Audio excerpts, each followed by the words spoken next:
starting in 2 minutes. 2 minutes.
Test one.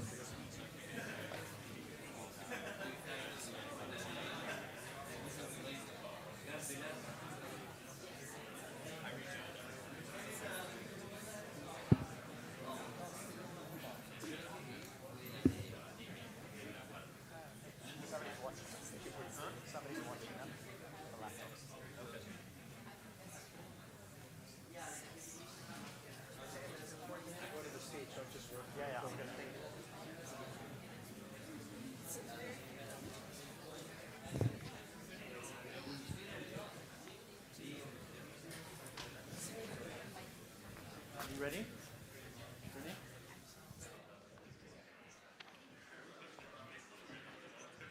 Good evening, everyone. We're delighted to welcome you to the 100K's Accelerator Award. This is the number 2 in 100K's 3 phases of awards. We're awarding over $15,000 of non-dilutive funding to our 13 finalists. My name is Sam Oppenheimer. I'm one of the managing directors of the 100K. I'm here along Brittany and Jana, who are marshalling those stragglers through the choke point of the elevator up into the stage.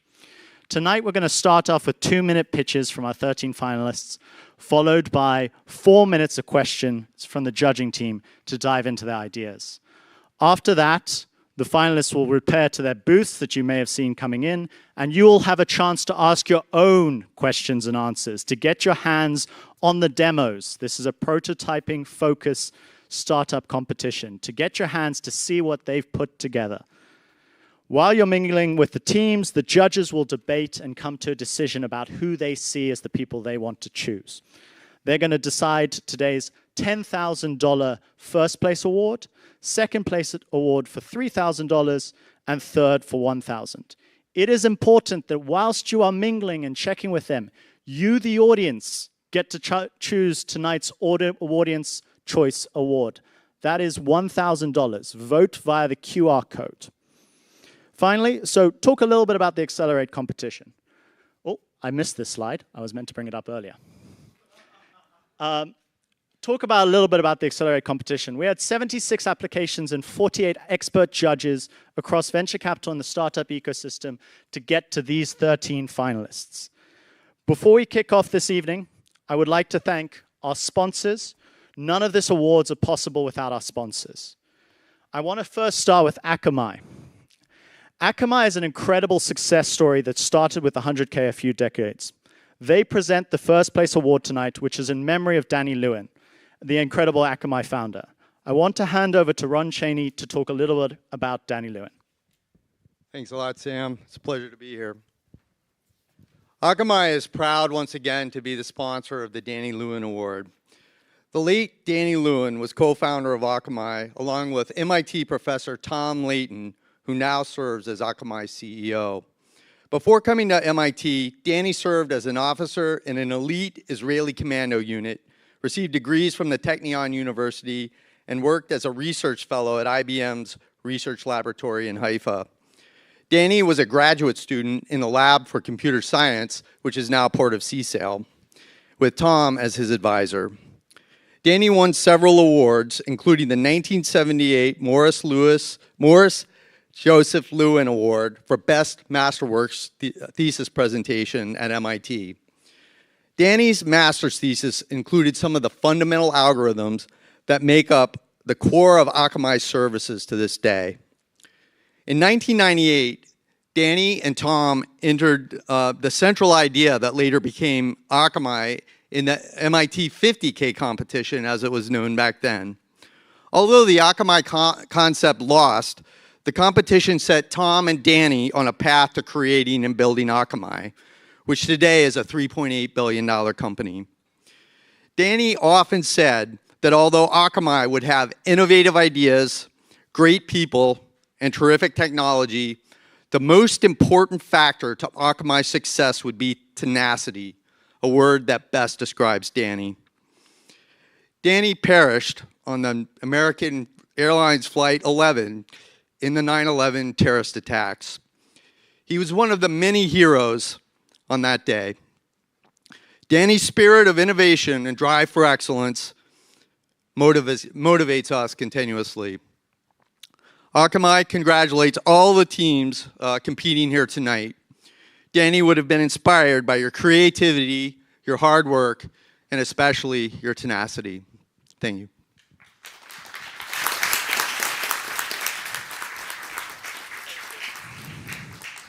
Danny Lewin sat in a similar seat in a similar competition just a short while ago.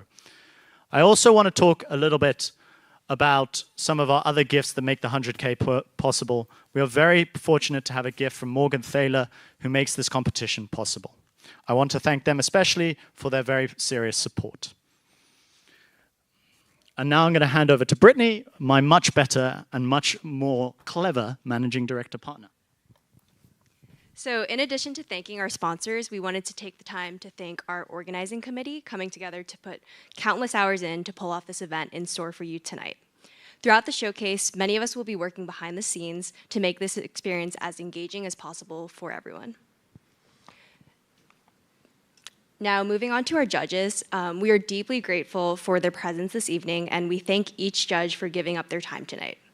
Our judges are distinguished members of the Boston startup ecosystem, and I wanted to give a short introduction for each judge. First, we have Robin Chase, who is the co-founder and former CEO of Zipcar, the world's leading car share network. She's also the co-founder of Numo, an alliance organization that leverages tech-based disruption in the transport sector to create sustainable and just mobility. She also founded and led startups focused on ride-sharing, peer-to-peer car sharing, and vehicle network communications.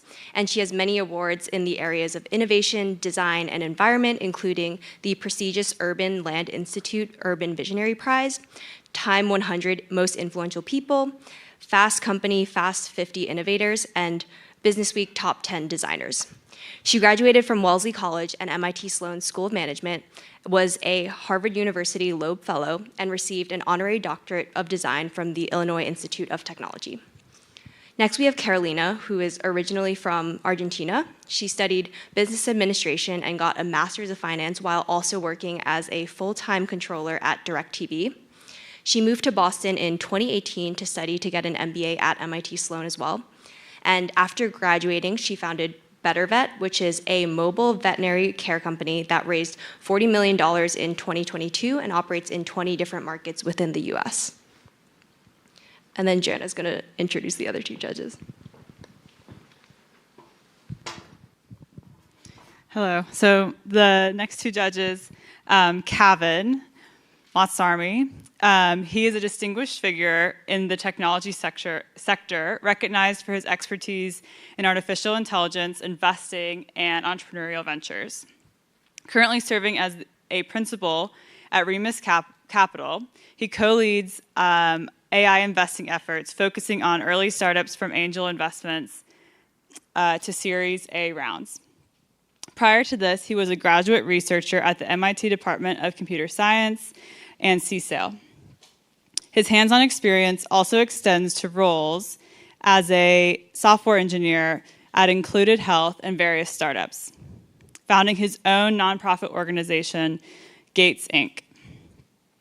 Shri Solar is our fourth but not least judge, the CEO of Kenmore and Brands, where he orchestrated the successful turnaround and transformation of Kenmore and Die Hard following the Sears bankruptcy.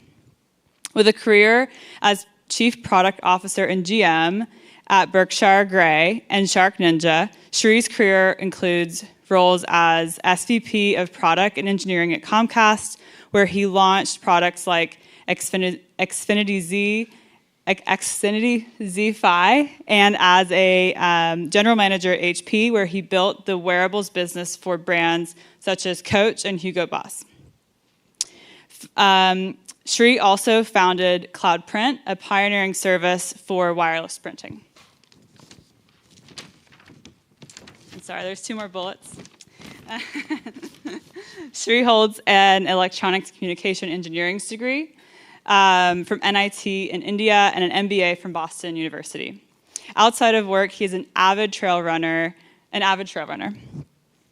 Okay, so to kick things off, what we're all here for, Adalat AI, if you can come to the stage, you are the first. So what's going to happen is we'll have 2 minutes per pitch, and then 4 minutes for questions from the judges. Thank you.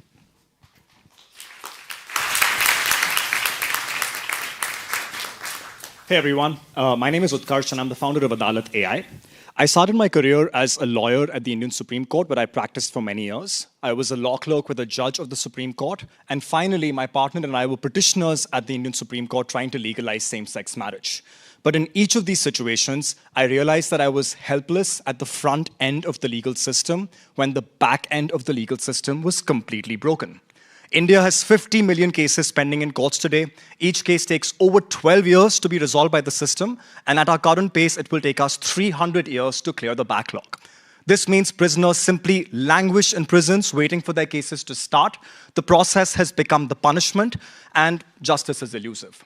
That's why I launched Adalat AI, a legal tech nonprofit that's building AI solutions customized for the needs of courtrooms in the global south to end judicial delays and improve access to justice. Our first product is a speech-to-text AI transcription software specifically designed for legal language because an acute shortage of stenographers becomes a huge holdup in courtrooms. We are partnering with 4 states across the country, have already completed pilots, and found that our product, on average, cuts the case resolution time by half and actually increases court capacity by 40% on a weekly basis. I studied law at Harvard Law School, economics at MIT and Oxford. I worked at BCG and the World Bank and worked at the government of India and the courts, and I'm now bringing this interdisciplinary background to solve this multidimensional problem. When I was a lawyer, the glamorous thing used to be to get one bail in one courtroom or to argue a civil rights case in another courtroom. But imagine the hundreds of thousands of bails we will unleash in the system and the thousands of more civil rights cases we will enable in the system by simply converting words into justice, by bringing tech to courtrooms, and I hope you'll join us. Thank you.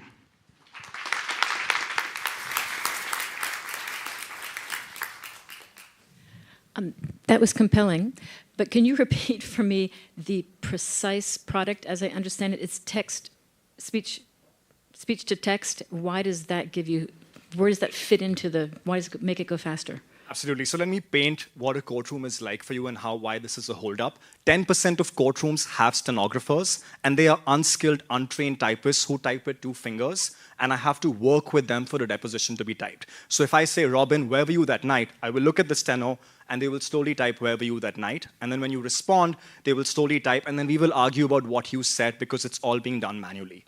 In the 90% of the remaining courtrooms, there are no stenographers, so judges are writing everything by hand, which means they scribble, write everything by hand, and I have to wait for them to finish, and the judicial record is handwritten. If judges get transferred, the next judge doesn't understand what's written, becoming a massive pain point, becoming slow and efficient, and really compromising judicial quality. Our product is an aid to either that stenographer or to the judge, depending on the context, to automate this very simple speech-to-text transcription, fine-tuned on legal data so that it actually understands legal jargon, and automates this manual process to liberate judges from these clerical tasks so that they can focus on their core judicial tasks and actually dispense justice. Just to be clear, it's just for the India market? No, that's a great question. So because my background and the team's background is in India, we're starting in India, but this is actually a global problem across the global south. And one of the silver linings, I guess, of colonialism and a common English law background is multiple countries have the same legal system. So we already have interests from Nigeria, Kenya, and Bangladesh, and we are in conversations with them to understand how to replicate this. It's going to be quite simple because, as I said, the legal system is very similar, but we want to first stay focused, do a good job in India before we consider expanding beyond India. You spoke about a 40% increase in, in terms of cycle time. Aren't there other aspects of the bureaucracy that's stopping you? You could be really amazingly fast, but just like in an assembly line, the slowest process defines the speed. What are you doing to take care of that problem? Absolutely. I mean, this is not a silver bullet. This is a multi-dimensional problem. But the reason we started with this is because in a courtroom, every word has to be written down at every stage of the process. So when the petition is filed, to oral arguments, to cross-examinations, to even the preparation of the judgment, that this is probably the only solution that touches every part of the case law supply chain, as you described, and automates it. But that's not why we don't stop here. We're not a transcription company. The ambition is to build a portfolio of AI products that will include things like calendaring, because aligning multiple calendars to give dates in courtrooms is incredibly challenging. It'll include a CRM system because the poor court master and staff has to use a notebook to align managing stakeholders who are police officers, forensic labs, witnesses, petitioners, victims, lawyers, and judges, which you and I couldn't do. Is an incredibly uphill task, and it's right now being done by pen and paper. So with this portfolio of products, we will start dealing with other parts of the supply chain to automate and liberate the courts from these delays. Who do you sell to specifically? We work directly with the courts. So because of this massive movement with digitization in public administration through Aadhaar and the unified payment infrastructure, UPI, there are now budgets, especially post-pandemic, because everything went virtual. So our direct client is the court and the Ministry of Law.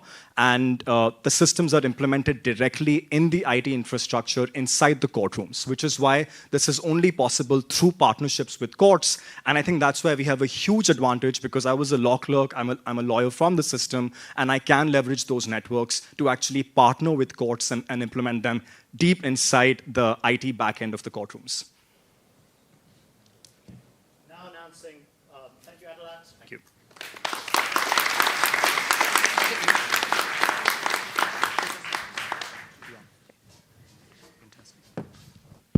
Hello. Hi, my name is Irene, and we are Bridge Health AI, bridging gaps in access so that healthcare can be simple for everyone in America. This is very personal to me. 30 years ago, when my parents came to the United States, they were poor and didn't speak English very well. Government benefits helped them survive, but many things were still too complicated to figure out. So my dad has a chronic condition that he delayed getting treatment for years, and it still seriously affects his health to today. And he's not alone. Over 100 million Americans aren't getting access to health and social benefits that they are eligible for because healthcare is too confusing and frustrating. These missed opportunities will be very costly for the US, rising to $1 trillion by 2040. And that's why we're building Bridge Health AI, an intuitive benefits navigation platform powered by AI to simplify health and social benefits across the entire journey, starting from identifying the needs to finding relevant benefits, enrollment and education and follow-up so that families will never be left without care. This is a large and growing market. We're focused on Beachhead, which is managed Medicaid. That's the 70% of Medicaid that's managed by private corporations like Aetna and United Healthcare, and it's worth $400 billion.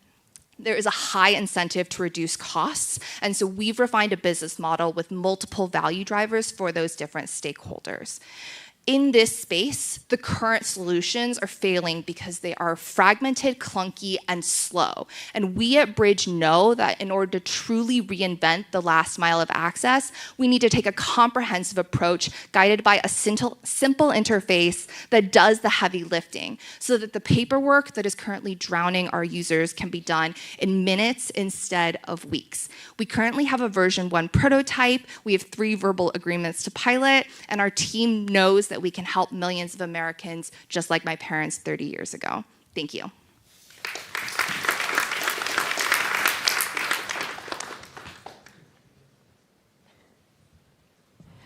So who's your first demographic that you're going to practice? Yeah, so our customers will be the managed Medicaid health plans. The users will be the care worker teams for our first product. So social workers, nurses, community health workers, and then the end beneficiaries are the patients who will interact with it a little bit as well. Can you describe what the product looks like exactly, and what's the AI component of it? Yeah, it's really just a one simple web interface. It's mainly a chatbot copilot that has like big brain AI in the background. It's not all generative AI. A lot of it is algorithmic, especially for eligibility checking. But so, for example, it'll have guided prompting for the social needs screener. Like if you have unstable housing, are you also food insecure? And kind of guide through that process. It does a much better matching for relevant benefits than current competitors. And then automated form fill. So I talked to a social worker recently who, in the Boston area, some people fill up to 40 different housing applications to try to find stable housing. And that involves a social worker sitting with the patient going line by line through a 30-page PDF, when we can use the same information or information that already exists in an EHR to populate that more easily. And then, follow-up prompts. What does it actually mean to use your EBT card if you're on SNAP, or what grocery stores in your neighborhood accept it? If you need to schedule non-emergency medical transportation, not everyone knows that you need to do that 72 hours in advance. So just making sure that there's like an automated guide every step of the way. Can you highlight, you said 3 verbal agreements for a pilot. Can you just walk us through very quickly, what kind of a pilot is it? Is it a commercial pilot? Is it just a technology viability pilot? Yeah, so it will be for our MVP. One would be with one of the large national health plans. 2 are with local hospitals in the Boston area. And so we'll phase it out first, interviewing their teams and uncovering their specific workflows in order to pick the early use cases. There's a lot that we want to build, but we know we need to start somewhere. And so we've already started the conversations about what the different pilots would want to focus on. And then after that, testing what we've developed for them in collaboration with them for feedback.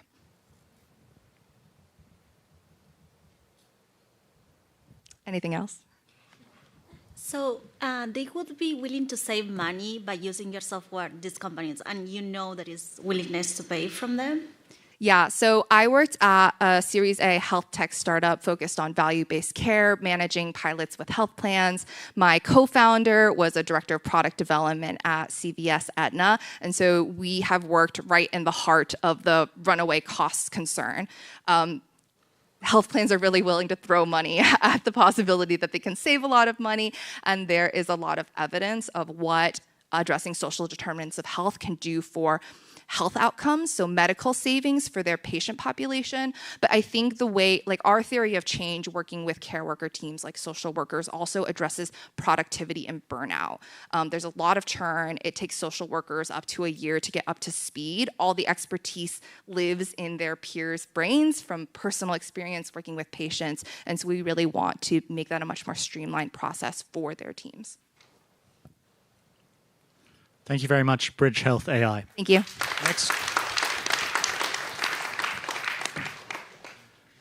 Next we have BuildX.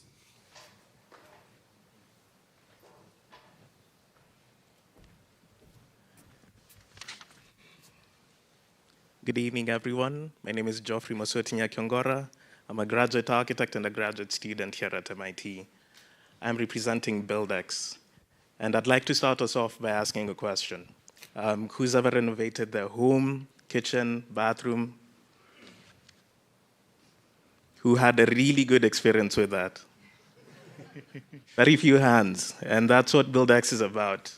BuildX was inspired by two grandparents. When I was living in California, these two lovely grandparents invited a general contractor into their home. This general contractor took advantage of them. He ended up charging them twice the state average, and the project went up going 3 months above the specified time. And this is something that affects millions of Americans every year. And the solution that we're working on is BuildX. It's a user-generated design platform that links vetted general contractors with single-family homeowners using the power of LiDAR and generative AI. We're working on a unique algorithm that can lower the cost of projects by up to 40%. We've spoken to several single-family homeowners and 15 general contractors to get the product going. We're excited to show you what we're working on. Our solution is simple, scalable, and it's in a it's in a market that's growing extraordinarily fast. Thank you so much.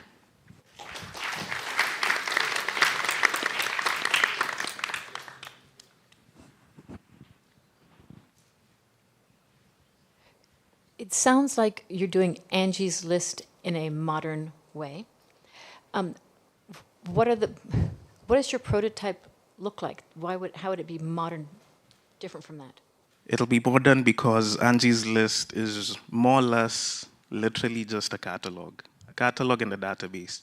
But with recent advancements in AI and LiDAR, because we have LiDAR scanners from iPhone 13 onwards and with a lot of Android phones, you can get very, very accurate measurements. And from that, you can also get accurate costs. So that's our unique differentiation in this market.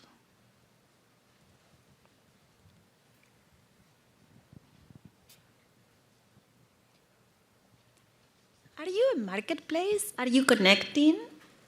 Yes, we are connecting single-family homeowners with general contractors. And who are you charging for? We're charging both sides. The single-family homeowners will get charged when they order materials through our platform, and then general contractors pay a very small subscription fee to be able to have access to the single-family homeowners that we have on the platform. And do they have to follow your budget? No. It has a very unique dynamic pricing model because there are a lot of fluctuations in the market, and that's something that our algorithm does recognize. Once there is a fluctuation, you get up based off of that, and then you can make very, very precise decisions. Look, walk us through. Yes. I'm a single-family home. I want to remodel my kitchen, and you were talking about tech-enabled. Yes. So what do I have to do? So, excellent question. So your kitchen is a mess. Your general contractor has messed you up. You use BuildX. You scan your kitchen. You get a virtual model of your kitchen. You can make alterations to your virtual model. They're super accurate, and you get accurate costs. But these costs can fluctuate depending on market conditions and supply chain issues. And then you're shown vetted contractors in your vicinity who can do the job. You're not getting anyone who doesn't have insurance, who doesn't have a registered license. You're not getting criminals into your space. Yes. Go ahead. What's your background and your team's background? I am a graduate architect. I've been practicing for the past 5 years. Currently a student here at MIT, doing a Master of Science in Architecture and Urbanism, and some element of architectural computation. My teammate Chang is a practicing architect. He's been working for 6 years, and his expertise is in data science. How do you match up the renders that you generate to the actual materials that go into the house? So we are working with a very limited catalog to start off, but it will increase as time goes on, because we do have accurate estimates based off of these materials. So you start off with 15 materials, and we know that we can give you accurate costing based off of these 15 materials. Yeah. Home Depot and Lowe's basically had these apps wherein you could scan your home, and they have a bunch of general contractors, and they have a bigger catalog. of materials. So how would you compete with some of them? That's an excellent question.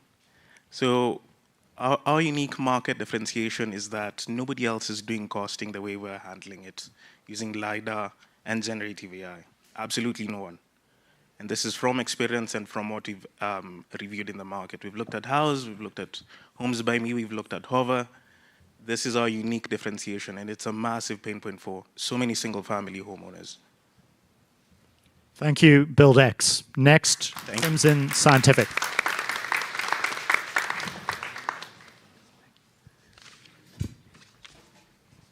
Quite a few people here.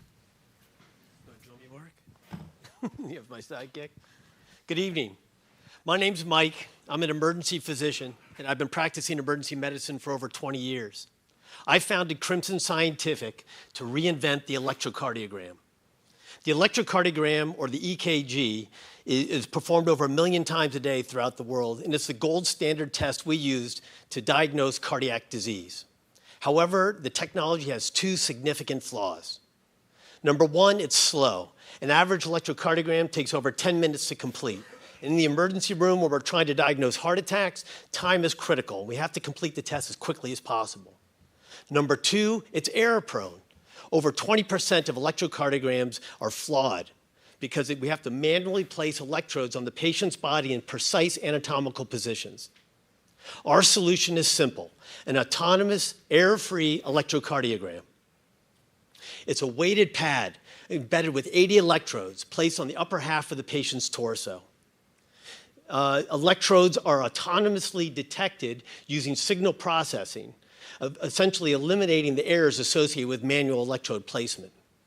The data is then collected from the EKG and sent wirelessly to a mobile device for analysis and delivery. This is not just an incremental improvement. Our solution will massively reduce the amount of time it takes to capture an electrocardiogram, and it will also virtually eliminate associated errors. The market in the United States is over $1 billion. Then this idea was the brainchild of myself, having worked in the emergency department and used EKGs every single day while in the emergency department. I'm fortunate to be accompanied by my brilliant partner, Mark Zachary. He's an MIT graduate student studying computer science, and he's getting his MBA from Sloan. Mark has extensive experience in the industry as a software engineer and AI researcher, has worked for some of the largest firms around medical devices, including Boston Scientific, the Mayo Clinic, and the IBM Watson Lab. We have a provisional patent around the core software technology needed to do autonomous EKGs, and we're ready to develop our hardware.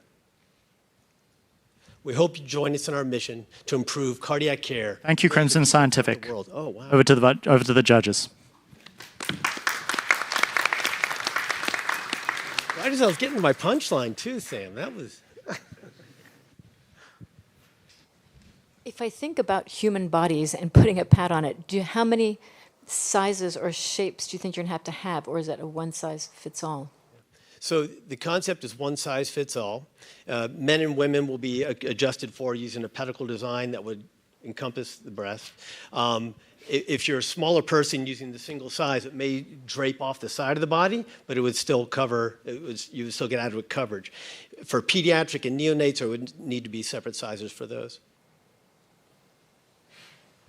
What's the FDA pathway you guys are going to pursue, and what are the primary risks? Yeah, I'll take the first part and pass it on to Mark for the second one. We'd be considered a Class 2 device, a 510K pathway based on predicate design around electrocardiograms.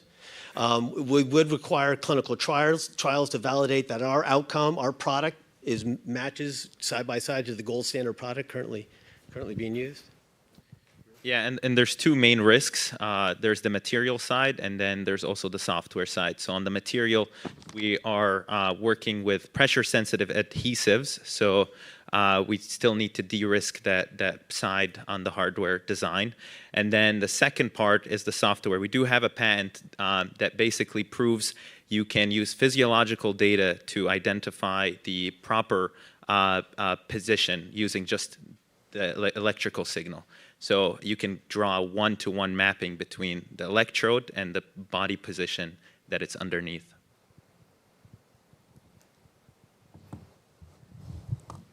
How big is this problem? Like from an emergency room physician's perspective, you're telling me, is this like 80% of the time this happens, or is it 10%? Yeah. So there's the gold standard in emergency medicine. The term that we use, the mantra we use is time is muscle. The less time it takes to get a patient that arrives at the front door to definitive care, typically cardiac catheterization, the better off they do. There's a direct correlation or inverse correlation with outcomes and the time it takes to get there. Literally every minute counts, and that's not hyperbole. So time is of an essence. A current EKG takes around 10 minutes to accomplish, as I mentioned. We're confident we can get ours under 2 minutes. So the 8 minutes, extrapolate that. The second part is the error-prone nature of current electrocardiograms. Some literature says over 60% of EKGs have an error associated with them. I gave you the data, 20%, which is a bit more mainstream. The way that's a challenge is if a patient comes to an emergency department today, and I look at the EKG as a physician, and there's a change on that, I need to compare it to a prior EKG. That prior EKG may be days earlier, months, or years earlier. With the inconsistency we capture them now, that's a very challenging comparison. Our solution would make the EKGs consistent. How long does it take to go from prototyping to getting the FDA approval? Or whatever approval it is? Well, the life cycle of a medical device, typically from brain to the bedside, is at a minimum around 5 years. The FDA portion of that, because we have a predicate device and it's 510K, which means we don't have a novel device that we're reinventing. We have technology that's based on current technology. So that should be the ranges, but certainly less than a year would be the FDA portion of that process. Pretty compelling. My daughter's an ER physician. Thank you, Crimson Scientific.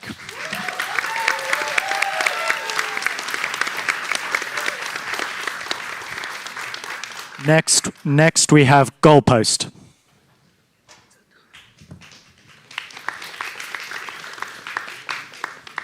Hello. Okay, awesome. Imagine a world where athletes dedicate themselves to their sport and their studies without the stress of financial burdens, where small businesses thrive by engaging with their local community. This is possible with Goalpost. Many athletes struggle because they need to juggle academics, athletics, and part-time jobs in order to support themselves and their family.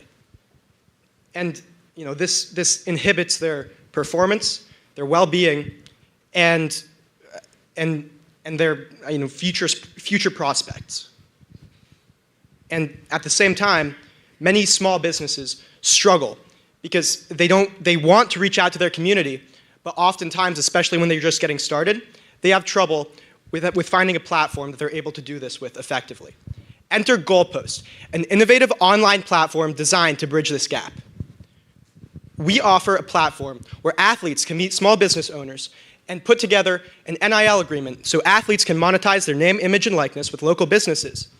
In exchange, these small businesses gain the opportunity to engage with their community and create short-form, impactful content, which athletes post on their own social media pages, and all of their friends, all of their family see it. Join us at Goalpost. We're doing some great things, and we're redefining the world of student athletics. We're redefining what it means to succeed as a small business, and we're redefining community connection. Whether you're an athlete, small business owner, or just someone who believes in the power of the community, your journey starts here. Let's change the game together. Thank you.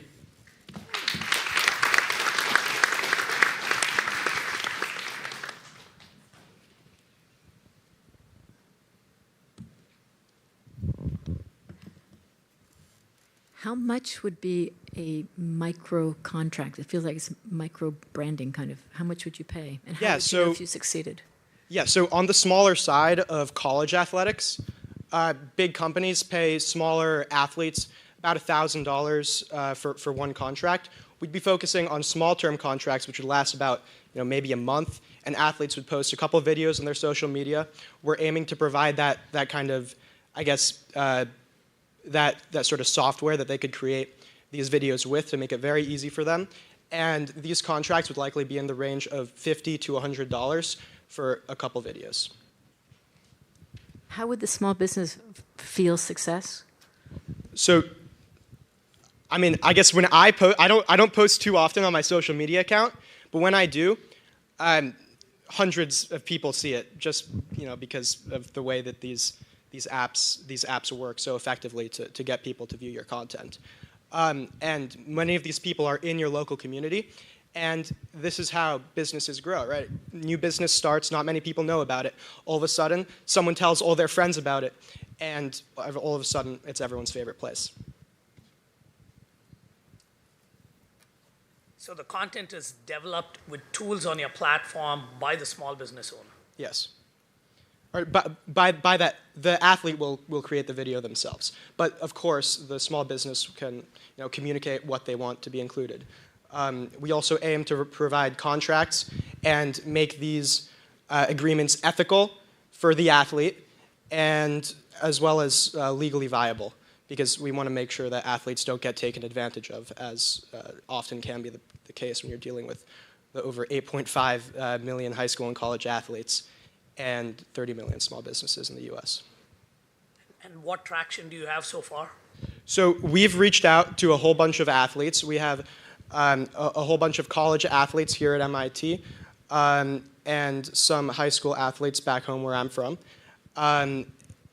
We have, I think, 17 athletes who have committed to being on our platform, and we're also reaching out to small businesses, and we're growing fast. We're getting in contact with more people as we go.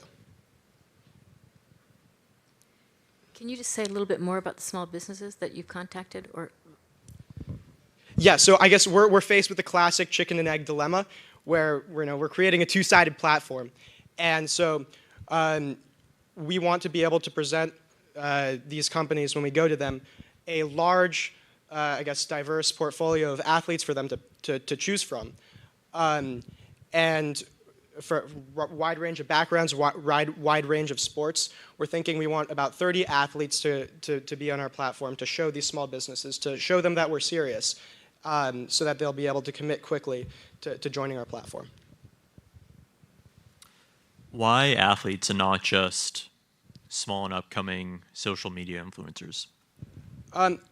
Athletes have a whole bunch of just inherent influence. Like, I'm sure that someone who played football at your local school. These are people that a lot of people look up to, and they tend to have more influence. Also, it's local. That's what we're focused on. We're focused on the local industry. We want these social media influencers. Like, if someone from Kansas sees what someone in New York is posting, they're not going to be able to go to the local pizza place. Thank you, Goalpost.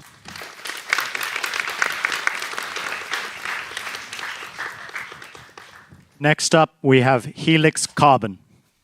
Hello, everyone. I am Dave Brown, and I am here to represent Helix Carbon. So the International Energy Agency net zero estimates claim that we need to be capturing and converting 6.2 million tons of carbon dioxide into useful chemicals every year in order to achieve net zero. Our current annual production of these fuels is on the order of 0 million tons. And the reason for that is because the path from carbon dioxide to a useful fuel is through electrolysis. And common electrolysis is prohibitively expensive. The cost of energy alone to split carbon dioxide means that classic electrolysis will never compete on price with fossil fuel chemicals. Additionally, classic electrolysis uses expensive precious metals in their catalysts, and it has problems with electrode plating that lead to really, really expensive maintenance costs. At Helix Carbon, we have made a revolutionary advancement in catalytic technology. We use DNA not as a biological resource, but as an electrical tether, tethering the electrode direct to the catalyst. This opens a new electron pathway that doesn't need precious heavy metals, that doesn't have expensive maintenance costs, and is 30% more energy efficient than the leading electrolyzers today. In short, Helix Carbon can compete on price with fossil fuels. And we intend to take this advance into market by creating modular electrolyzers that serve as drop-in solutions for industry and hard-to-abate sectors. Our plan is to take carbon dioxide right off the waste stream, convert it into a useful chemical, and send it right back into the front of the plant. We are Helix Carbon, and if you believe in a better future, stop by our booth where we can talk about how we can close the carbon cycle together. Thank you. I'm also gonna invite my teammates up here, Evan Haas and Ariel first, to help with the Q&A. Thanks, guys. It was great to see you. So tell me how you've progressed in your MVP, and do you have any plants that you're working with? Absolutely. So we do have a small-scale electrolyzer outside on the booth.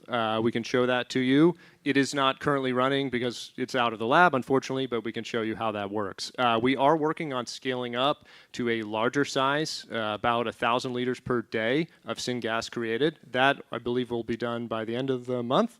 We'll have that done by the end of the month, and that's going to be a proof of concept that will allow us to then, it'll answer our questions about our engineering, which we will then scale up to about a ton of syngas per day created, and we'll deploy that 1 ton electrolyzer as our base unit that we can stack to whatever side a customer may need.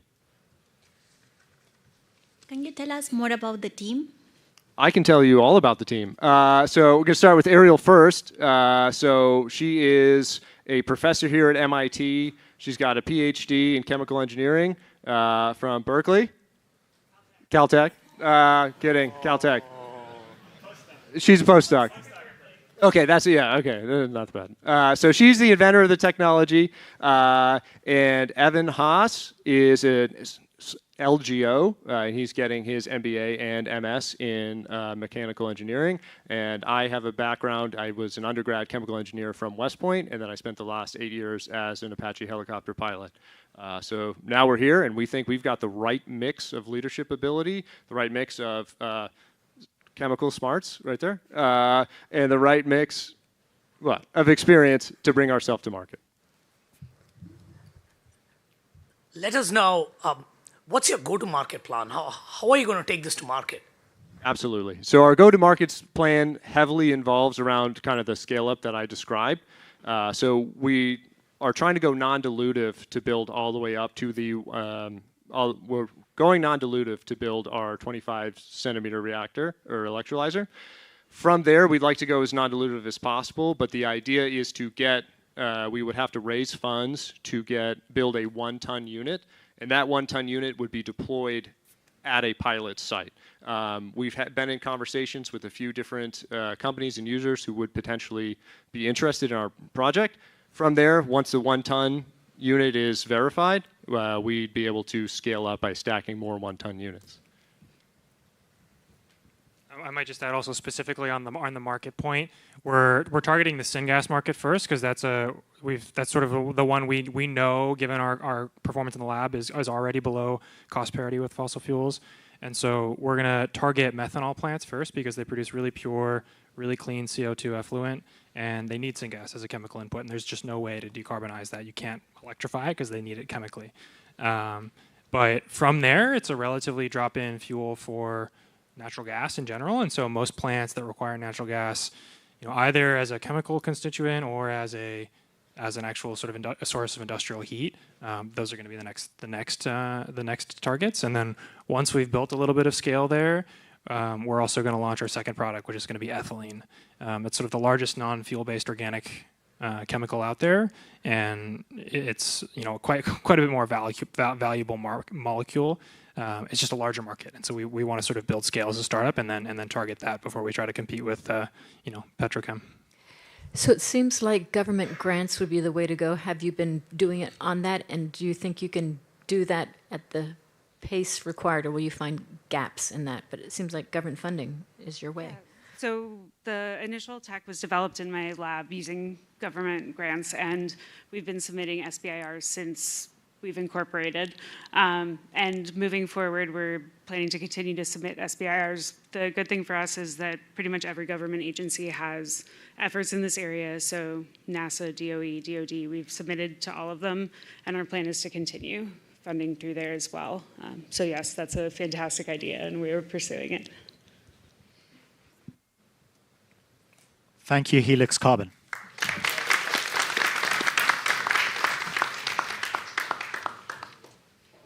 Next up, we have Not AI.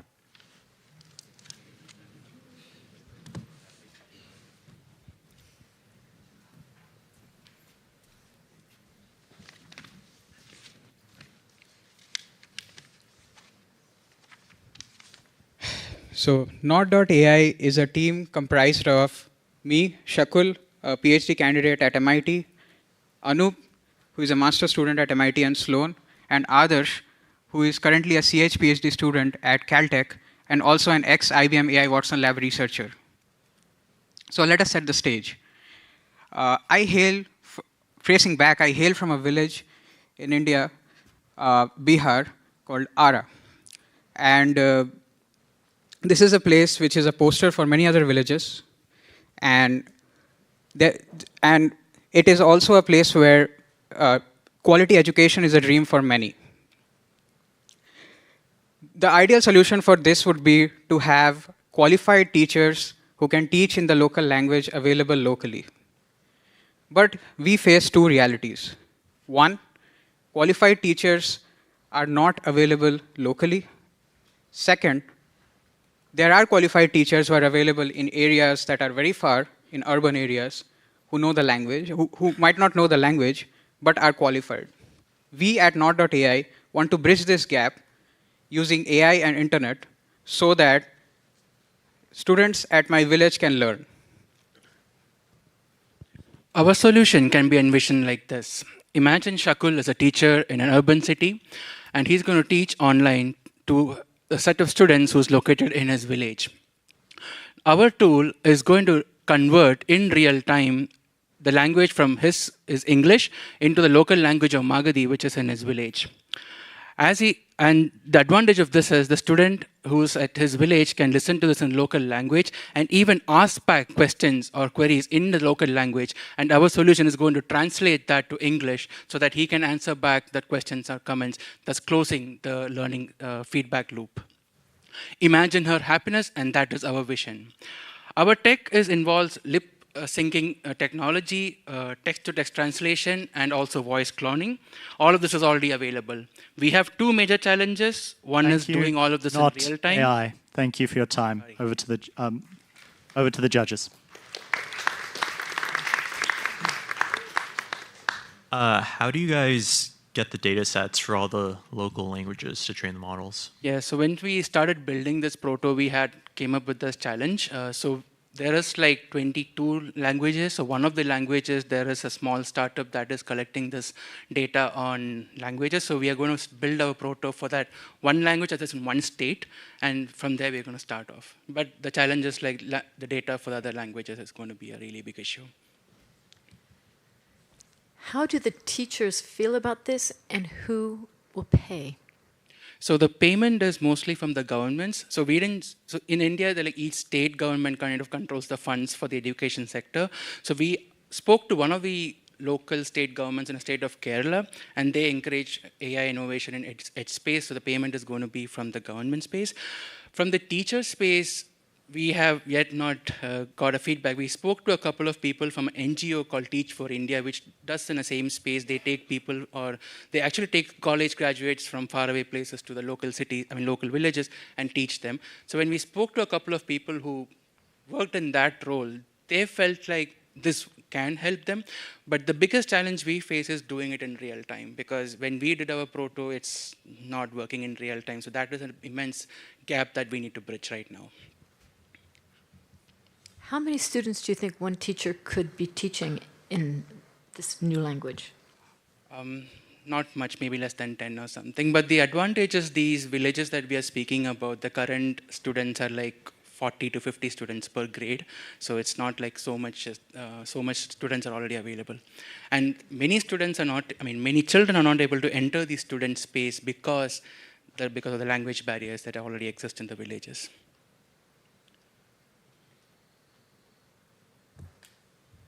What kind of equipment will the school or in the village they should have?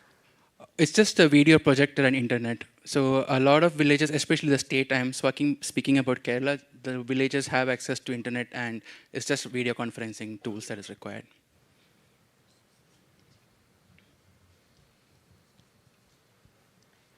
What age will you focus for your first thing, and then what age range do you think it would be, and would you need other teachers in this space? Like, will it really cut down on the number of teachers required, or will you still need supervision? So we are right now focusing on the grade 5, 6, 7, because usually in India, like after 7, like 8, 9 is focused on people get competitive about their exams and stuff like that. So we wanted to first try it out in a younger age population so that our tool is proved out really well. And then we would like to expand to like high school or maybe upper school as well. Yeah. But initially it's just grade 5, grade 6, grade 7. Have you guys looked at Meta's LLMs, and do they cover any of these languages? And if so, like what percent? So the language I'm speaking about is covered by most of the OpenAI as well as Llama as well. We were also thinking about how to build the lip syncing, because that's where we felt like most of the trouble is going to come. Because our idea is when, let's say he's a teacher, he speaks in English, the student is going to see him speaking in the local language. And that there is a research that came out of University of Washington called lip-to-lip technology. So that is open source available, and we are now building a protocol along with that as well. Thank you very much, not.ai.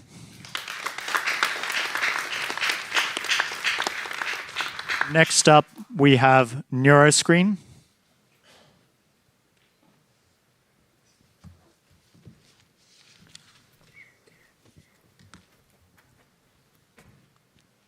Despite an early-stage Alzheimer's diagnosis, my grandmother has slowly forgotten her friends, her grandchildren, and now even her own children. This will be the unfortunate reality for over 15 million Americans by 2050, and yet there's still no effective treatment. Neuroscreen aims to accelerate the Alzheimer drug development process by improving the screening process for clinical trials, which represents over 50% of R&D spend for Alzheimer drug development. The challenge with screening for Alzheimer clinical trials are the strict requirements on the type and stage of Alzheimer's that patients can have to participate, which results in an 88% screen failure rate. Today, screening involves roughly $100,000 in testing costs alone per screen-positive patient, thousands of hours of clinical labor support, and 1.5 to 3 years of time. Despite all of this investment, today there is a need for over 60,000 patients for active Alzheimer clinical trials, and those are only pharmacological clinical trials. This represents over a $6 billion market opportunity in Alzheimer's screening testing costs alone. We believe that our solution, Neuroscreen, is the answer to this issue. Our AI-based solution intakes routine standard of care data in order to provide interpretable results across the type and stage of Alzheimer's that patients have. That's the critical information needed in the screening process. In our pilot program, we found that our solution could potentially reduce screen test costs by $67,000 per screen-positive patient, improve productivity by 50 to 75%, and reduce go-to-market time for drug development by potentially half a year to 2 years. If you'd like to learn more and learn about unlocking Alzheimer drug development, please visit our booth or our website at neuroscreen.ai. And with that, I'll invite my teammate Chongkwan to the stage.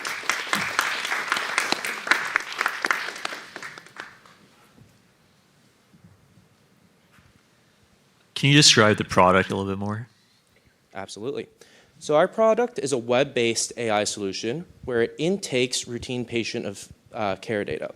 So if you're familiar with EHR systems, which kind of store all of patient information, our product is able to integrate with these EHR systems in order to provide confidence intervals across the 3 major stages of dementia, as well as the 10 major types of dementia.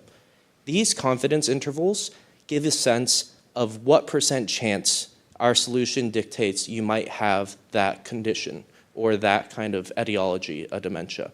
And these confidence intervals are broken down into attributable factors so that it mirrors a neurologist's kind of diagnostic pathway.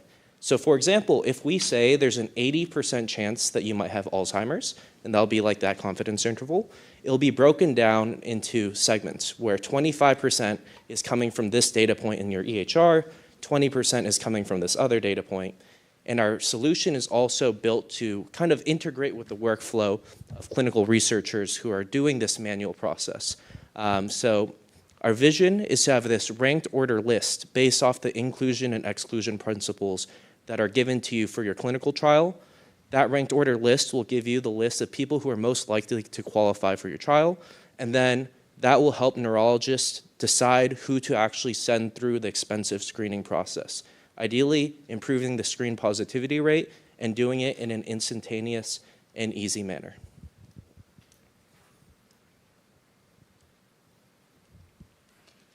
Your clients could be the pharmaceutical companies? Correct. So our clients would be the pharmaceutical companies.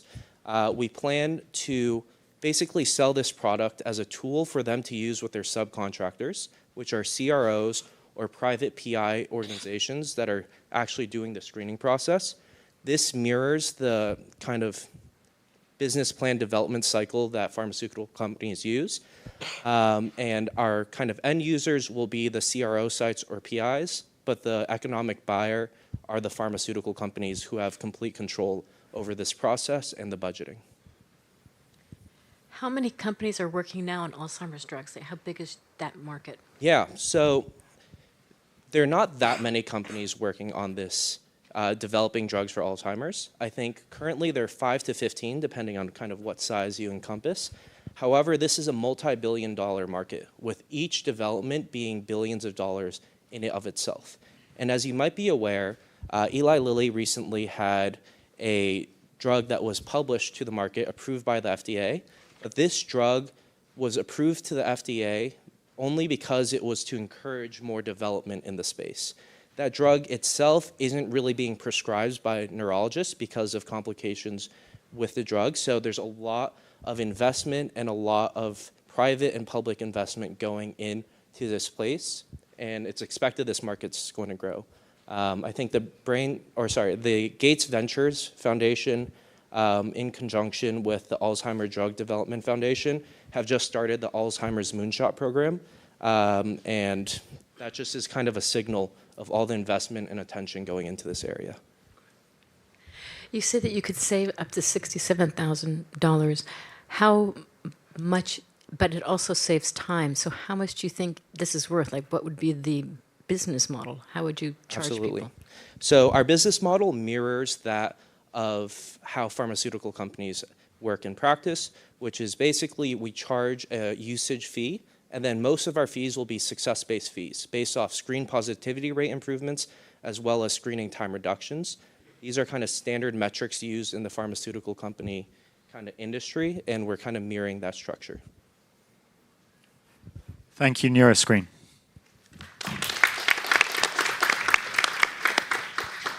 Next up, we have Reshuffle.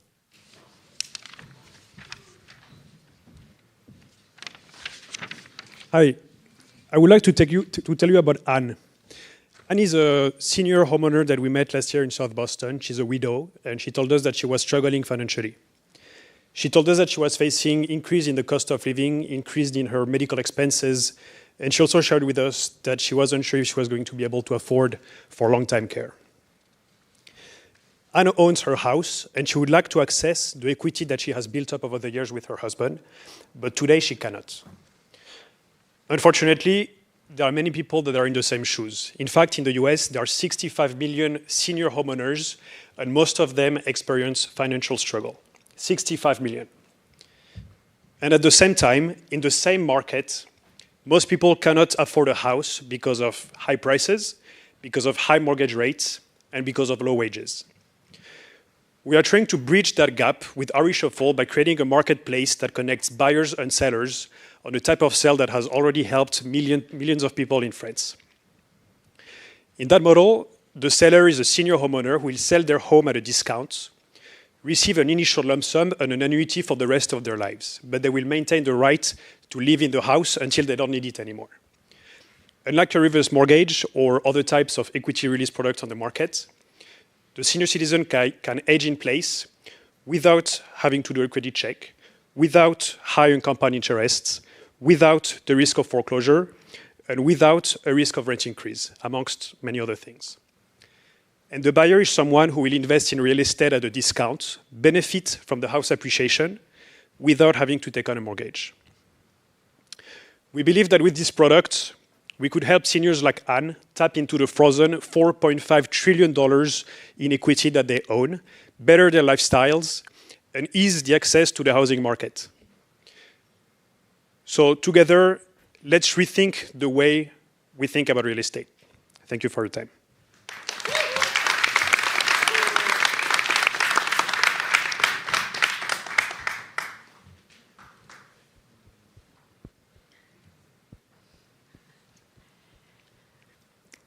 How long do you think the old people live while the person who's waiting for a house and paying exists? I mean, what's that duration? Right, so that's a great question, and that's the entire deal revolves around that idea, right? So it depends on their life expectancy, right? So you're going to buy a house from someone. The younger the person is, the higher the discounts, because on average you will wait more to obtain the house. But because it's based on the life expectancy, which is not an exact science, you can wait 5 years or 10 years or 15 years. And that's part of the culture around the deal, and that's how it's been going on in the last over 1,000 years in France. Is it a one-to-one match? Like one senior, one owner? So that's that's the easiest kind of structure. Usually it's a couple or someone that buys a house from a senior citizen because their husband or wife passed away and the retirement that they receive is not enough for them to pay for their expenses. But sometimes it can be an institution that buys the house because for many reasons it's also a good investment for them. And in some other types of contracts that we might go into more detail later down the road, it can be a couple that lives in the house, but then it becomes a bit more complicated. I am concerned about the safety of the senior person. The safety? Yes. Yeah, that's a good point, and I think that's something that a lot of people, think about. And it's a deal that is very, very protective towards the seniors, right? We want them to be safe. And in order to address that safety, we want to make sure that the buyers have a strong disposable income, that they have their primary home already owned. And it's a contract that is quite fluid, right? If I'm the buyer and I cannot pay for the annuity anymore, I can sell it to a company or to someone else, and then I get my money back, right? So that's something that also people take in consideration. But the seniors that enter into that deal, in practice, I don't think there has been a single instance of them being hurt.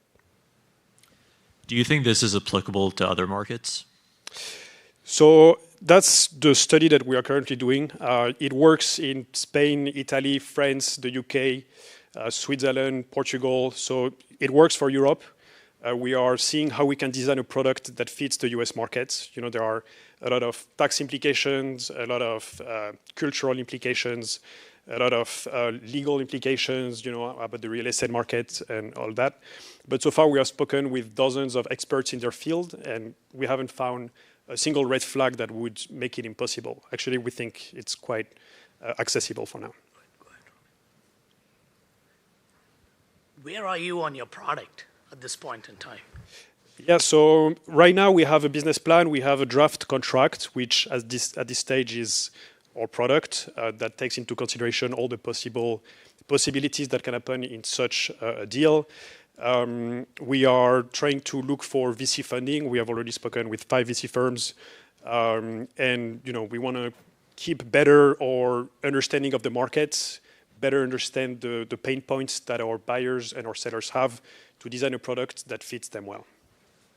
And how do you plan to drive awareness, because it's a two-sided market, one towards the seniors on one side and to the buyers on the other? Right, so for the seniors, our target market or initial market would be Florida for different reasons. So we think we will start pretty, brick and mortar kind of marketing, try to meet them in person to learn directly from the market.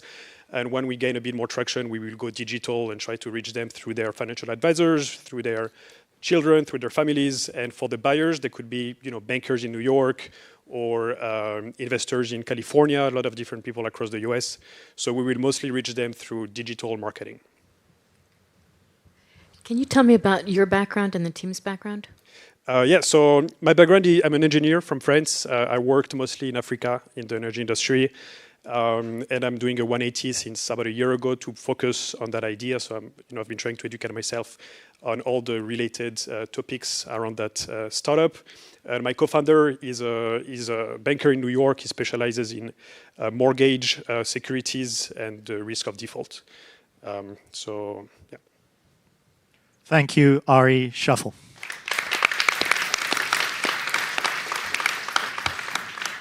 Next, we have Saki Sim PPL. Hello, my name is Swapnil. I'm a postdoc at Boston University and staff at MIT, and today I'm going to talk about Saki, our WhatsApp chatbot, delivering a digital literacy intervention in the global majority. So about 14 million girls across Bangladesh have about 50% of them not aware of menstrual cycles until menarche. And as a result of this, about 40% of them miss a couple of days of school a month, and 14% of them suffer reproductive tract infections. Now, this isn't an unsolved problem. In fact, we have successful examples of interventions that have reduced school absenteeism by 60% and increased menstrual health product uptake by 32%. So what's the problem? Well, these interventions are very small scale. They're very expensive to scale up because they're physical camps, awareness, literacy-focused pamphlets, and things distributed physically. And they require a lot of human resources and capital to deploy. So we built a WhatsApp chatbot that delivers verified and accurate menstrual health information on their phones in real time, in Bangla, in English, and in Benglish, most importantly, a code switch mix. Because typically when you're typing, you don't type in a single language. You end up typing some words in different languages. Now, our product is in the market right now. We've partnered with a commercial provider. We're using that. They're a provider of reusable menstrual pads. We're using that to subsidize the partnerships with nonprofits in hard-to-reach regions where we're doing more testing around this chatbot. We've built this product out as a research collective of students from the global majority over the past couple of months. And we have received inbound interest from large organizations such as the United Nations Office of the Secretary General, UNICEF, and a couple of other agencies to partner with them to deploy and scale this kind of intervention. We have a moat around the data and the kind of models that we're building out, and ask me about my team. Thank you.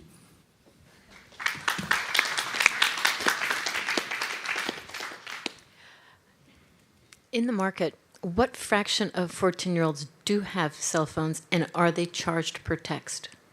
That's an excellent question. So the product for them is free to use. The organizations that we charge are the nonprofits that deploy this product in their local communities, which themselves are funded by either foundations or larger organizations. We're working on government partnerships, so trying to build out this kind of partnership with the government to deploy this. Of what you said, I believe there are 5.6 million girls with access to WhatsApp, but I think that's an underestimate, because typically what happens is in your family you have phones, so you tend to use shared devices, which we don't have estimates about, but like there are adults with access to this, technically 54 million women with access to devices in their family, but yeah, that's... How would this compare to just a general chatbot? Excellent question. So our team has expertise. So that's where my team comes in. I work with students. Last 7 years, I've been teaching them. Initially taught them engineering, eventually research. Last couple of years, they came to me saying, how do we have impact? And that's when we started building out responsible computing tools.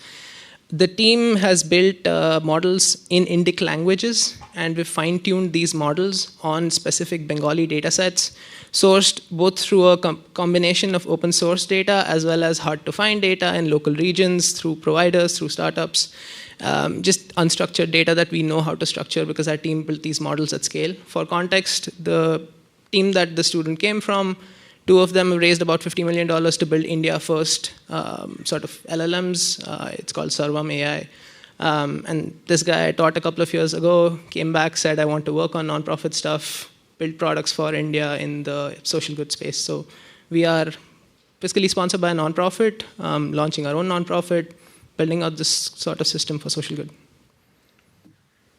Quick follow-up. Why do you need to fine-tune the models? And is it just for the language, or is there something else? So there are dialects that we want to be specific to. One of the partners that we're doing additional research with is a queen of an indigenous community that speaks a dying language. And these people, you're never going to find enough resources to train models for them unless you use one of these facets that we have, which is using conversational data itself to fine-tune the models that we create. So creating IP through the deployment of the product, which is a really unique value proposition we can tap into, so why not?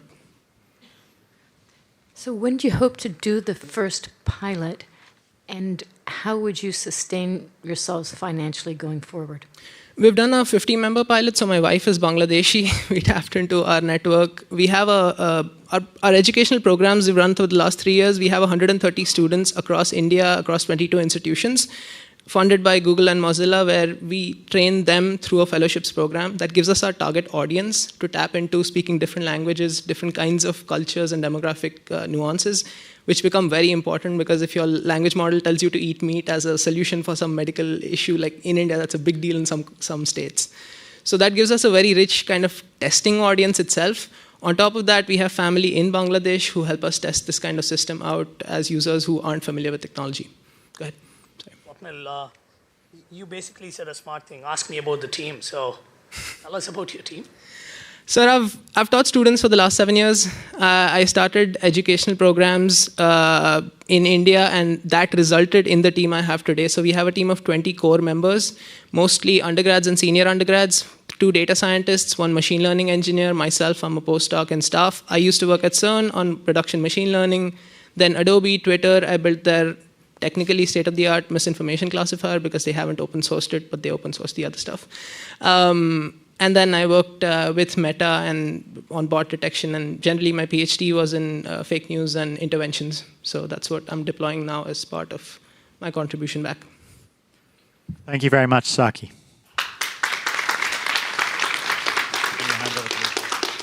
Next, we have Struct.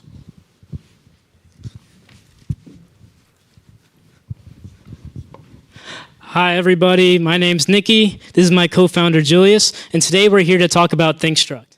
Before we begin, I want to start by talking about my older brother, Marcus. Marcus is a PhD student here at MIT, and one of the biggest things he likes to complain about is how tedious and difficult the research process is today.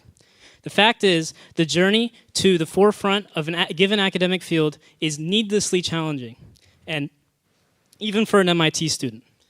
To date, we've interviewed over 50 PhD students and professors, and have learned that on average, a given PhD student spends over a year of their program conducting literature review. Now, given that year, only a fraction of that time is spent reading papers that are actually of interest to them. Students spend months of their time looking through papers upon papers of information just to find specific methods or specific solutions that are just buried under layers and layers of cryptic academic writing. Therefore, we present Struct AI, a tool to build a highly specific and citable knowledge base for researchers.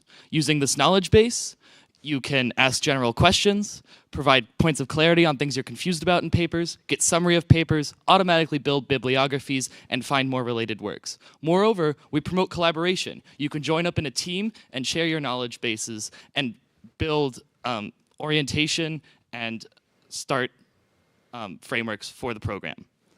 I've known Nikki since we were roommates our freshman year, and since then we've spent years in the MIT entrepreneurial community and building our technical skills as CS and AI majors.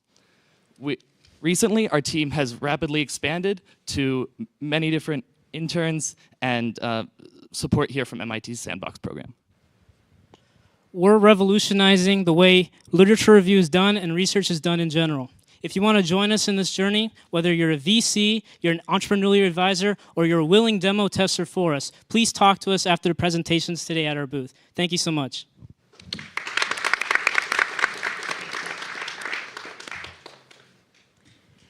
PhD students notoriously have no money. Who do you think would best be interested in paying for great literature review? Thank you. That is an amazing question.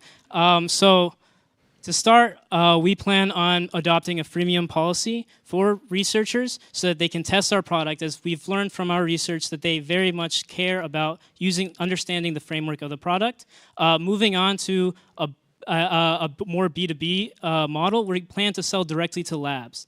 We want to sell to the labs, and once we collect the data from our demo and from the freemium model, then we can propose a very specific quantified value proposition that we can present to them to further back up our value.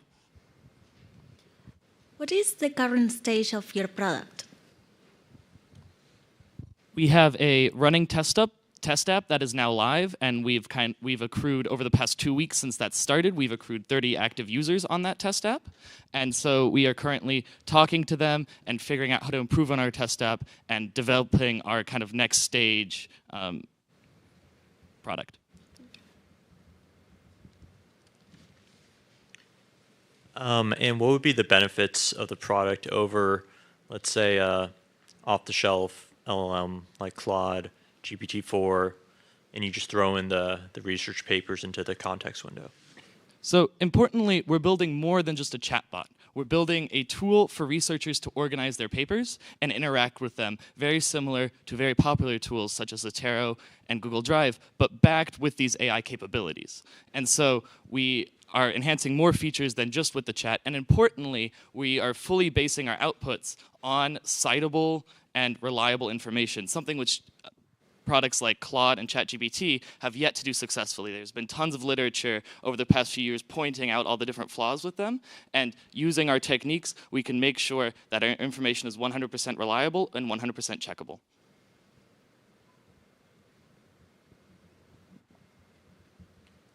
Thank you very much. Struct. Next up, we have Virtuous.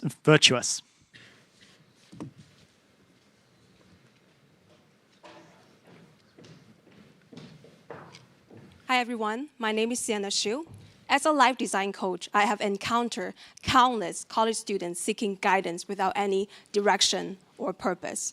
Unfortunately, they're still struggling to look for the help they need within their career, within their university career centers. So there are a lot of issues in their university career centers. So probably a lot of you already experienced something similar, with long wait time, limited accessibility, with financial constraints, and huge demand. So Virtuous, we're here to support university career centers to provide services with an AI life design coach. So how does it work?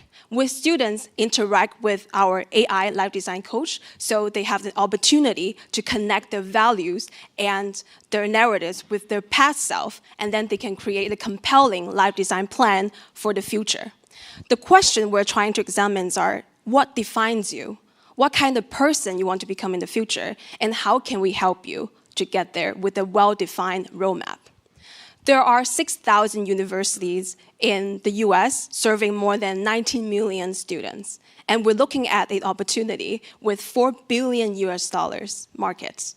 And our revenue stream is generated by the annual subscription of the university with the service of a premium and basic products. And our team, we are coming from the Harvard Grad School of Education, Harvard Medical School, and MIT.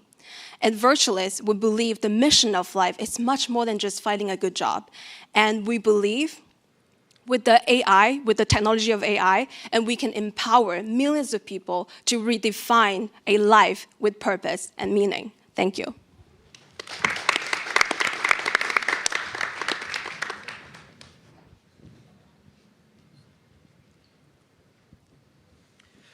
So how are you using software and AI to actually do that? So what we envision is to use LLM technologies that we first train thanks to the expert that, or we have a live designer, we have academic career advisors. Based on all the materials that they have, we can fine-tune our models for the purpose of creating a live design coach. That's first phase.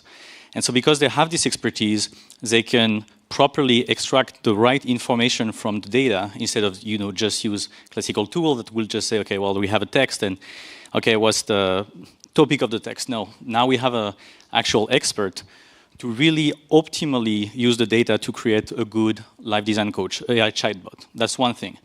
And then we would like to deploy that fine-tuned to a particular student, for instance.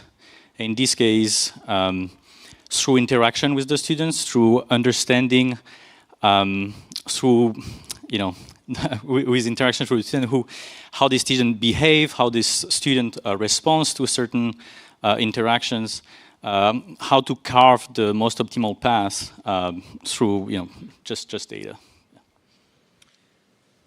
If you're going to do all that, why not just build like a life coach chatbot? Why keep it isolated to universities?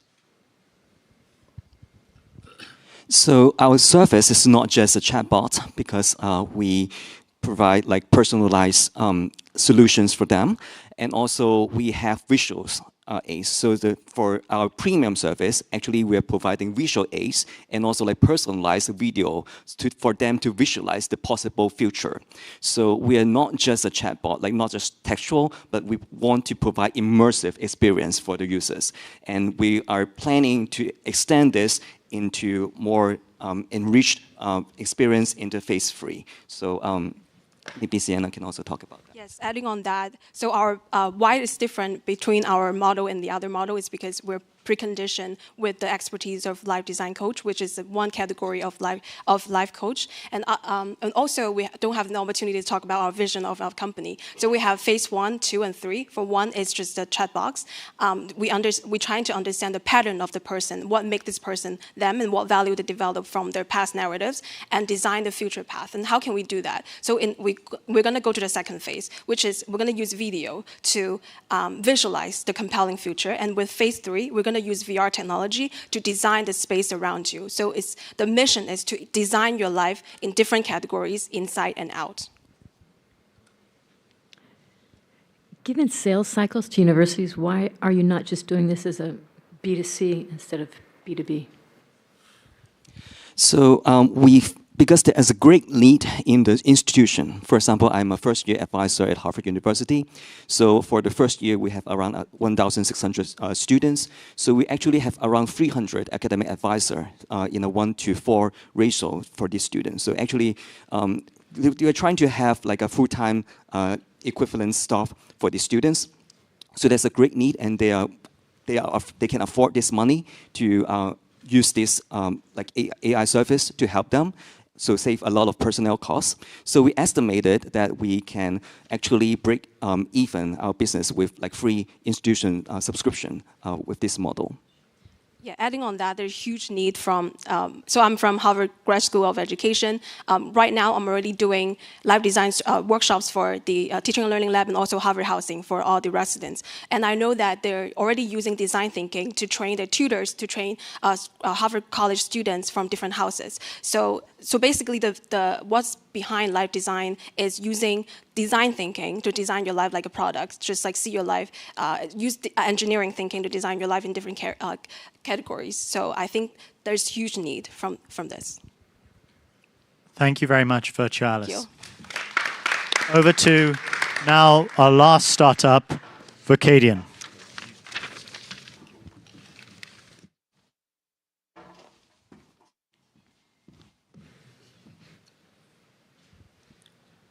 Workforce fatigue and burnout are highly prevalent, but often left unaddressed, causing tremendous life and economic loss, amounting to $400 billion market per year. Existing solutions are all reactive and only act when risk has already happened. Foradian is leading a paradigm shift, building predictive fatigue risk management to empower a safer, healthier, and more productive workforce with voice AI. We target high safety risk industry such as transportation logistics, mining, construction, aviation, healthcare. A $50 billion market in US and Latin America. Our voice AI-powered B2B SaaS platform utilizes proprietary voice AI to assess fatigue and sleepy needs with human speech in 30 seconds. No extra hardware required. Workers conduct regular voice assessment before their regular shifts to gather fatigue levels and performance forecast. It allows manager to optimize the shift schedule and task dispatch, thereby protecting employee safety and saving company millions of dollars. In the past year, Foradian has been conducting commercial pilots in our target segments with leading customers such as Anglo America, Foradian, Maersk. We have onboarded 5 B2B customers, have 7 in our pipeline, totaling 2,000 users. And all of our concluded pilot customers were converted into paying customers. We're very excited to announce that this month we'll be announcing or launching our first insurance company pilot, which will expand our capability in terms of risk analytics for professional liability and worker compensation. To make this happen, we have a talented team from MIT, Harvard, Google, and Duolingo with top expertise in speech technology, machine learning, digital health, and circadian science. Together, we're building a future where there's no more workplace tragedy because of fatigue.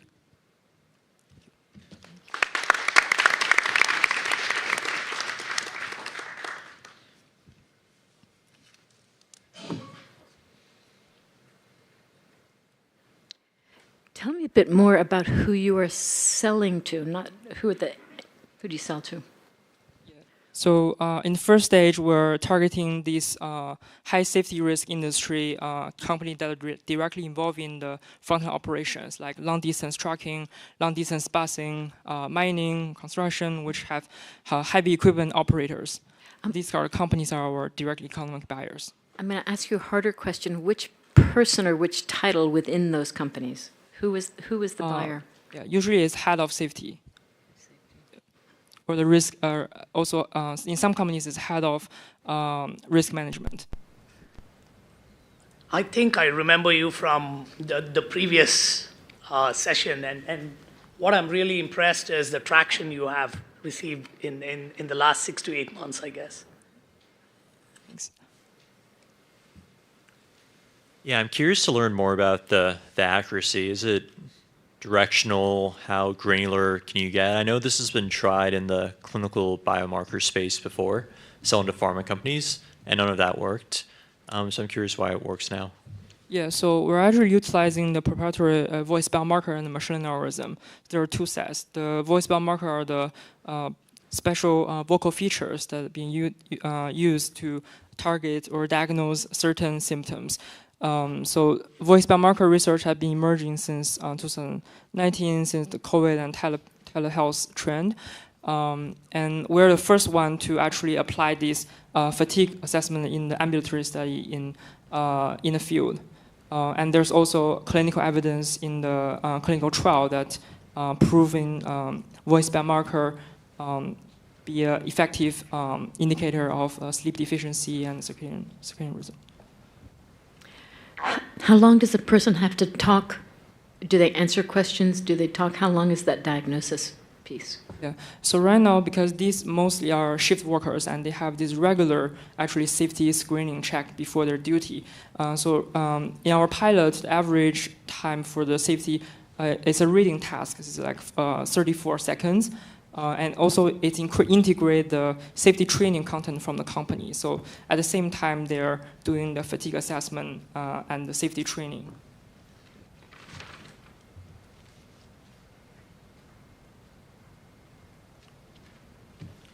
And you're generating revenue today?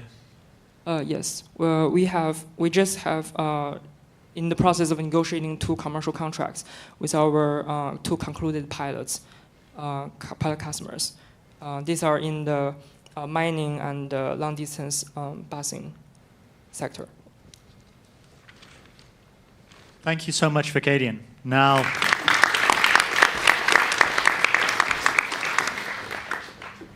over to you, Brittany. Yeah, thank you all so much, especially our teams for their fantastic presentations and hard work developing their ventures. We'll now enter the voting phase and judging deliberation phase. So for the Accelerate Showcase, you, the audience at the Media Lab today, will decide who out of the 13 finalists will win the $1,000 Audience Choice Award. So we invite you to visit the booths outside and learn more about what our finalists have been working on and have a more personal chat with them. And then once you've heard from the teams, please scan the QR code. They're also placed outside, and you don't need an access code. And then for food, the buffet is right outside these doors. We'll be announcing the winners at 8:55.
Tell us who this is meeting. How was the judging rules? You felt good about?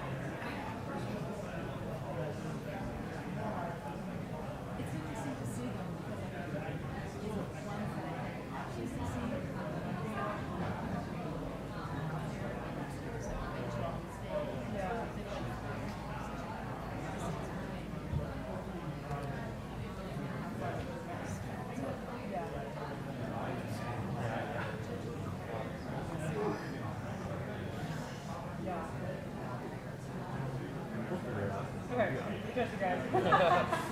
I realize there's like a wide variety of preparedness today, so thank you for. We like the challenge. Okay, great. It's all right, Mike. It's okay. I'm trying to get back. All right, I can convey. Yeah.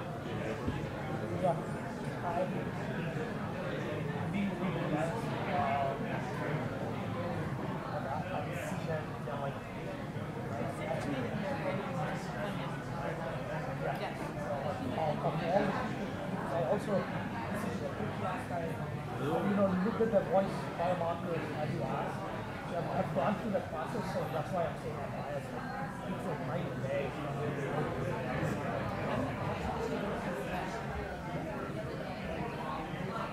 Oh, that's all.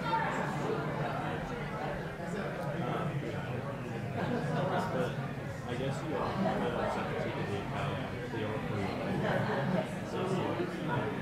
but that's everyone else is kind of close. They're sure for the one.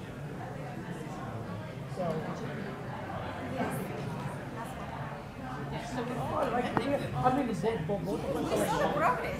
There's also the bias that they will ask. So that gives them No, first and last.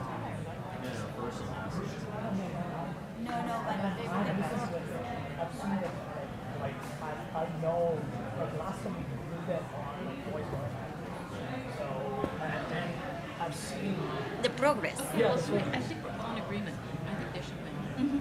Versus the start thing. So we can keep going. Or we all like them. But I really like one of us being selected. It's good. Well, yeah, there's some I clear mean, bias we need to here, choose and- 3 anyway, no? So, and the difference is not that big. It's 10, 5, and this is just for the 10K. Maybe 5K. when you say they win, they're in our top. Let's keep going. Yeah, they're the Okay. top three, sure. Perfect. All right, I did my one. That's one. I was playing 2. Put it down here.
Hopefully everyone's had a chance to get some food and interact with some of the startups and founders here today.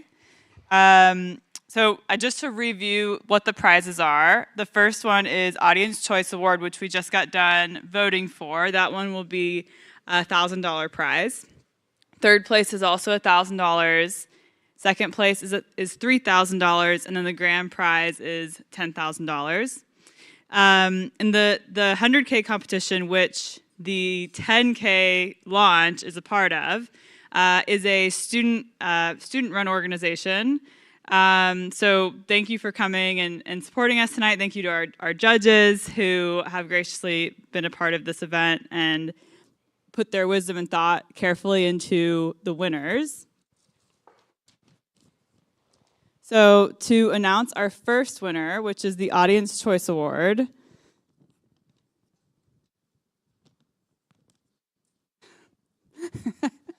Okay, when you get your prize, you can come up on stage, and they'll take your picture. This one is Reshuffle.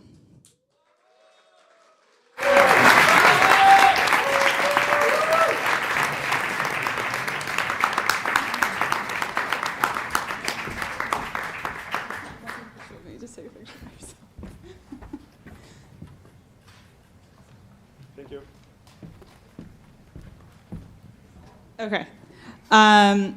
Our third place winner is Crimson Scientific.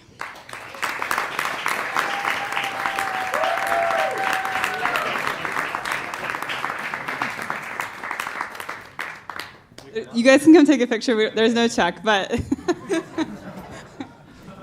I hold the check?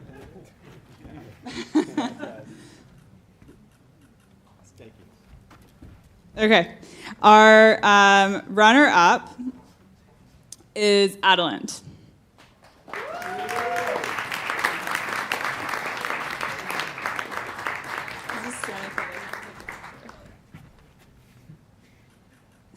Thank you. Okay, and this one, I'm going to pass it to Ron to announce.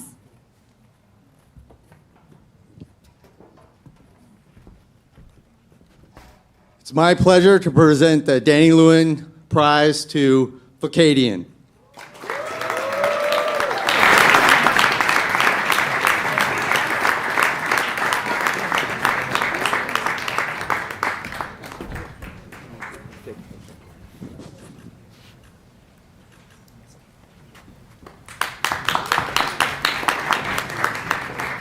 All right, everyone, thank you so much for joining us this evening.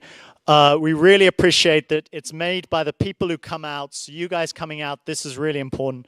Please look for us at launch. There's a slide right at the end which shows you where everything is happening. If you are interested in competing, there's an interest QR which should come up. Can we tag to the very end? There we go. If you're interested in launch, tag yourself, get on this QR code, have a look. Launch is our main $100,000 competition. So this is the very serious one. You're going to have to go through semifinals to get vetted and then compete, and it's going to be in the massive hall in front of everyone at MIT. If you are interested in the startup community but don't have an idea or interested in what goes on and behind these things, join our team. It's one of the best ways to meet startups across this community. It's one of the best ways to interact and see what it takes to build a winning idea. So join our team if you want to get involved. Thank you so much to everyone. I really want to thank Video and AV from MIT for their amazing contribution. This wouldn't be possible without them. I want to thank Luna Catering for all the work they've done, bringing our amazing food, Peak Stand, and obviously the MIT Media Center for hosting us. But finally, and definitely not least, I want to thank our amazing judges for giving up a huge amount of their Monday evening. Thank you so much, everyone, and good night.